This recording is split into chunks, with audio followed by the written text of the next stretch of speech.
अस्सलाम वालेकुम। आज की वीडियो एरिया ग्राफ के बारे में है। एरिया ग्राफ अमूमन कम इस्तेमाल होता है, लेकिन एरिया ग्राफ में बहुत सारी चीज़ें बहुत क्लियरली नज़र आती हैं और इसको इंटरप्रेट करना भी आसान है। इसकी कुछ डिटेल्स की तरफ चलते हैं।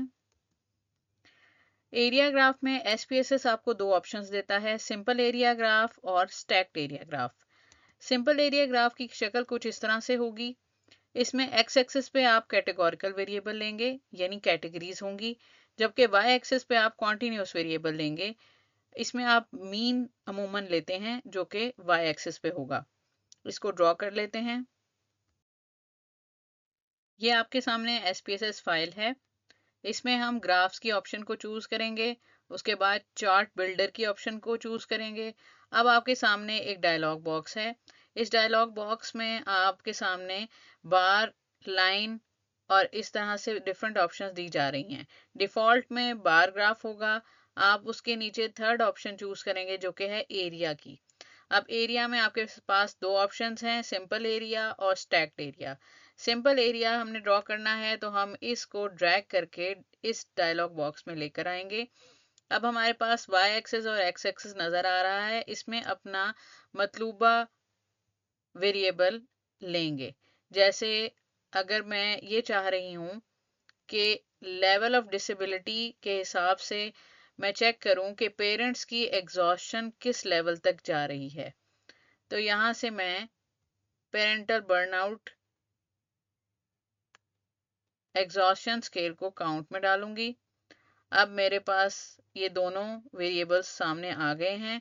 अब इसको मैं यहाँ से ओके कर दूंगी। अगर आप मजीद डिटेल देखना चाहें तो यहाँ पर हमारे पास मीन है। टाइप में आपके पास straight line, step line, jump line, spline, ये चार ऑप्शंस दी गई हैं।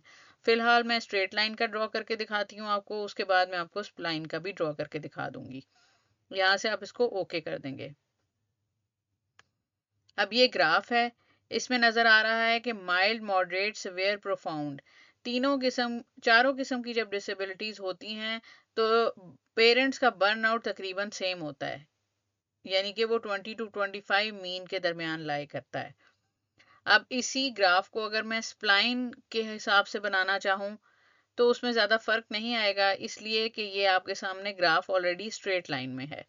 स्प्लाइन का फर्क तब आता है जब आपके पास ग्राफ स्ट्रेट लाइन में ना हो बल्कि जिगजैग फॉर्म में हो।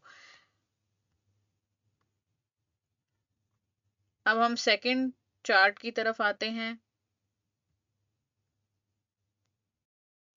सेकंड है हमारे पास stacked area graph. Stacked area graph में हम तीन वेरिएबल्स एक ही वक्त में ले सकते हैं। एक्स एक्सिस पे उसी तरह कैटेगोरिकल वेरिएबल होगा, वाई एक्सिस पे हमारे पास कॉन्टिन्यूस वेरिएबल होगा। जबकि थर्ड वेरिएबल जो हम ले सकते हैं वो हमारे पास डिफरेंट कलर्स की लाइन या डिफरेंट कलर एरियाज की तरह से शो होगा, और वो भी थर्ड भी हम कैटेगोरिकल वेरिएबल ही लेंगे। अब इसको ड्रॉ करके देख लेते हैं।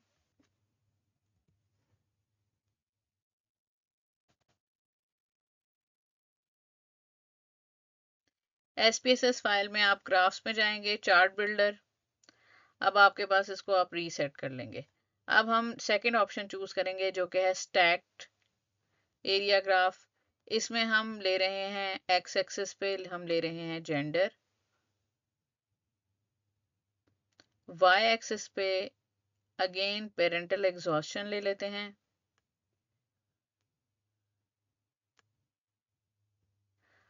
और थर्ड हम वेरिएबल ले रहे हैं टाइप्स ऑफ डिसेबिलिटी। अब इसके बाद इसको हम यहाँ से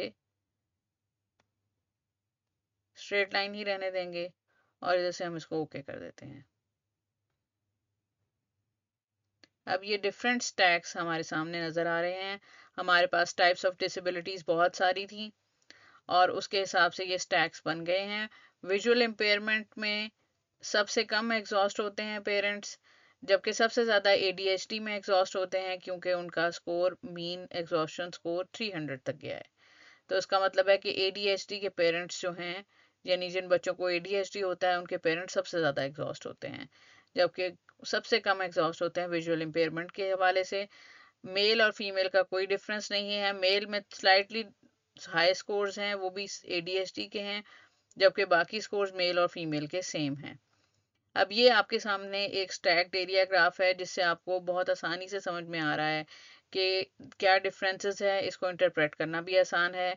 अगर आपने इस चार्ट को एडिट करना हो तो आप राइट क्लिक करेंगे, एडिट कंटेंट में जाएंगे, इन सेपरेट विंडो को क्लिक कर लेंगे और ये क्लिक करने के बाद आपके सामने जो एक फाइल खुलेगी, उस फाइल में आप हर किस्म की चेंजेस कर सकते हैं। ऑप्शन में जाकर आप टाइटल दे सकते हैं, टेक्स्ट बॉक्स इसमें अलग से आ सकता है। इस तरह से डिफरेंट ऑप्शंस को आप इस्तेमाल कर सकते हैं। जैसे अगर मैं टाइटल दूंगी तो ये टाइटल इसके ऊपर आ जाएगा और आप इसका टाइटल दे सकते हैं। ठीक है। और डिफरेंट फॉन्ट्स को भी बदला जा सकता है, साइज को बदला जा सकता है। ये तमाम चीज़ें बदली जा सकती हैं जब आप इस ऑप्शन को इस्तेमाल करेंगे। Thank you for watching.